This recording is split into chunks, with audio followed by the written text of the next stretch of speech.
Alright, let's talk Menace characters. The game throws 16 different characters at you, and at first glance it can feel a bit overwhelming. You've got 5 pilots who focus more on direct control and impact, and then you've got squad leaders, each bringing their own unique perks that can completely change how your team performs. Some characters shine on their own, while others only really come alive when paired with the right teammates, and that's where things get interesting.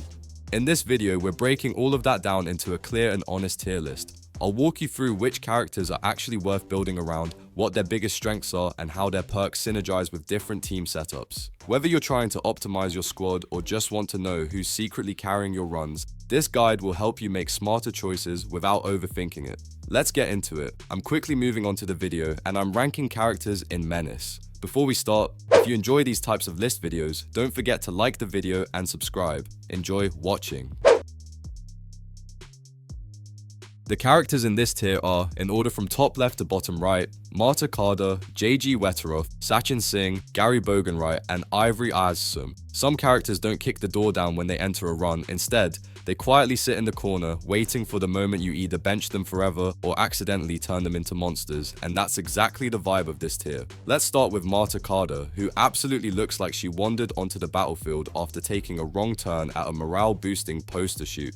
She is an infantry squad leader in the TCR Marine Corps and part of the Martian Expeditionary Force, and yes, her starting stats are rough. Like, are you sure this is a frontline soldier? Rough. But here's the twist, her growth potential is insane. If Marta survives the early game without getting flattened, she slowly transforms from cute mascot energy into a genuinely terrifying soldier. She is the definition of a long-term investment that tests your patience and your save scumming habits. Then there's JG Wetteroth, a squad leader from Wetteroth's Lodge with an accent that strongly suggests Australia and a reputation built on the planet Songlurch in the Wayback System. His unique perk shines mostly against alien wildlife, which sounds niche, and it kind of is, but don't write him off too quickly. His other abilities are surprisingly flexible, and if you play a little creatively, he can punch way above his tier. He is one of those characters who rewards players who enjoy doing weird, slightly unhinged tactical experiments just to see what sticks. Sachin Singh comes in with much less mystery and much more raw firepower. He is a squad leader from the 15th Vanguard Division, and despite Field Marshal Zama giving him the side eye for possible insubordination, everyone else seems pretty convinced he is loyal to the Corps. In practice, Sachin is simple but effective. Give him a solid rifle, surround him with competent squaddies, and watch the damage numbers climb. He does not do anything flashy, but he absolutely gets the job done when the bullets start flying. On the pilot side of things, we have Gary Boganwright, better known as Bog, from the 9th Tank Formation. He is the oldest Marine heading into the Wayback System, and yes, he is slow, he is clunky, and he is only a 1-star pilot with the lowest stats of the starting pilots. But here's the funny part, his deployment cost is so low that you almost feel like you are cheating. If you use him wisely, his top tier skill can completely ruin an enemy's day, proving once again that experience and a well-timed button press can beat raw stats.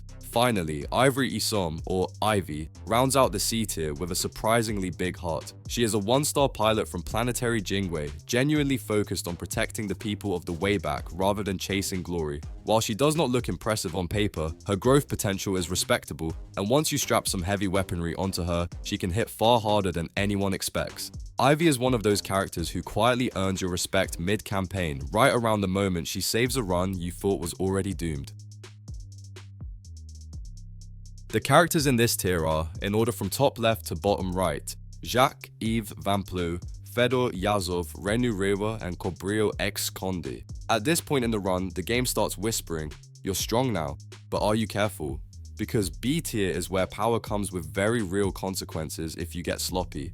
Jacques-Yves Vamplot is the poster child for turning pain into performance. Every time he gets attacked, he stacks pressure and then explodes into a short but brutal 60 action point burst, which makes frontline baiting not just viable, but downright hilarious when paired with taunt. Enemies think they are bullying him, and suddenly they are the ones evaporating. The catch is obvious though, he needs to be shot to shine. With no real base defense unless you invest heavily in armor, playing Jacques is a constant game of chicken with your health bar, especially when things go wrong faster than planned.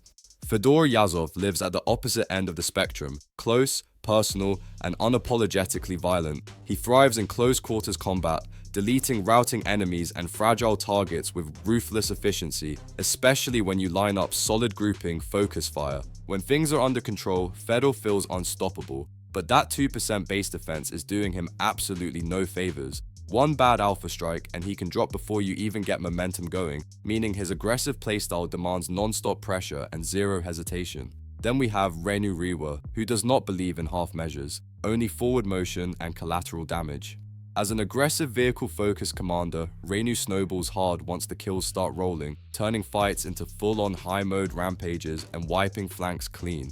The problem is that she must keep killing to stay relevant. With 0% base defense and expensive vehicle supply costs, every misstep hurts, and a stalled fight can collapse her entire game plan in seconds. Rounding out the tier is Gabriel Excondi, your go-to answer for enemy armor and bad positioning. As a tank buster and expert pilot, he can shield infantry allies directly from his vehicle, essentially acting as a mobile wall that shoots back. Used correctly, he controls space beautifully.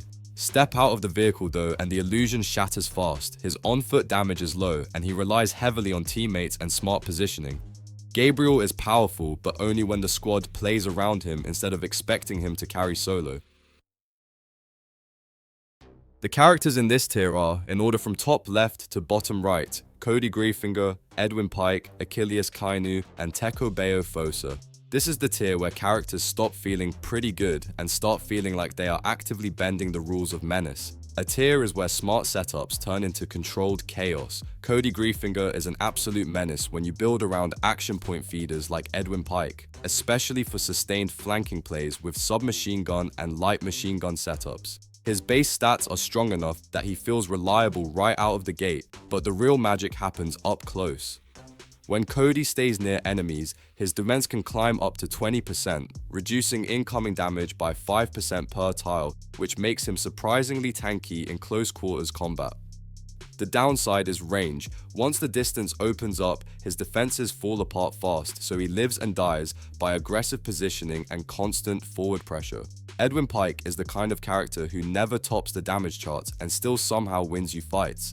He is the best budget support in the game, handing out 40 action points to all nearby allies and enabling disgusting kill squads through turn order manipulation and multi-attack chains with no cooldown. In the right setup, he turns one good unit into 3 actions in a single turn. Just do not expect him to carry on his own. Edwin is not a damage dealer, and if you leave him exposed or misplace him on the front line, he will get deleted instantly. Achilles Kainu is what happens when close-range violence meets mechanical precision. As a mech-focused warrior, he thrives when paired with spotters, tearing through enemies in rampage-style pushes while gaining action points from the damage he takes. On top of that, he is hands down the best pilot in the game, which makes him terrifying inside a vehicle. Step outside though and the cracks show. His supply costs are high and his vitality drops off sharply when he is not armored up, so he demands careful resource management. Then, there is Teko Bayo Fosa, who feels less like a soldier and more like a walking escalation. He specializes in hip-fire chaos, launching rockets, firing miniguns, and using role-playing game launchers without deployment penalties and with frightening point-fire accuracy. He is naturally tanky, comes equipped with a jetpack, a shotgun, and his own rocket launcher, and excels at leading the charge straight into the enemy line. If you need someone to define the front line and dare the enemy to respond, Teko Bayo does not ask permission, he just goes. The characters in this tier are, in order from top left to bottom right, Gene C, Jane Darby, and Charles Lim.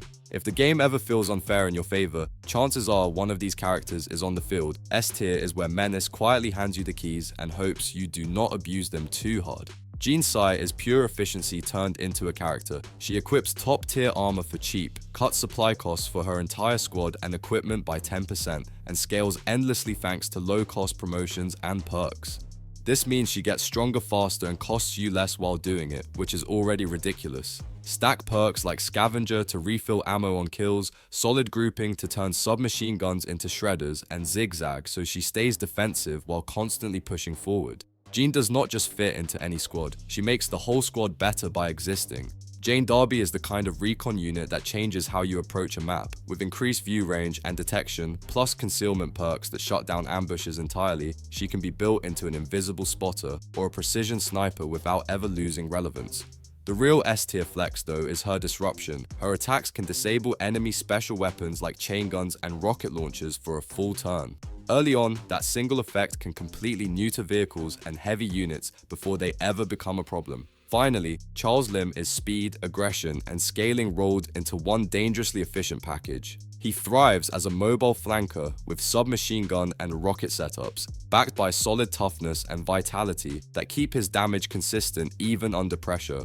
What truly pushes him into S tier is his 30% promotion discount, making him the fastest character in the game to reach top tier perks. Run and gun, athletic, solid grouping for close quarters combat, Lim gets them early and starts snowballing before most enemies even know the fight has begun.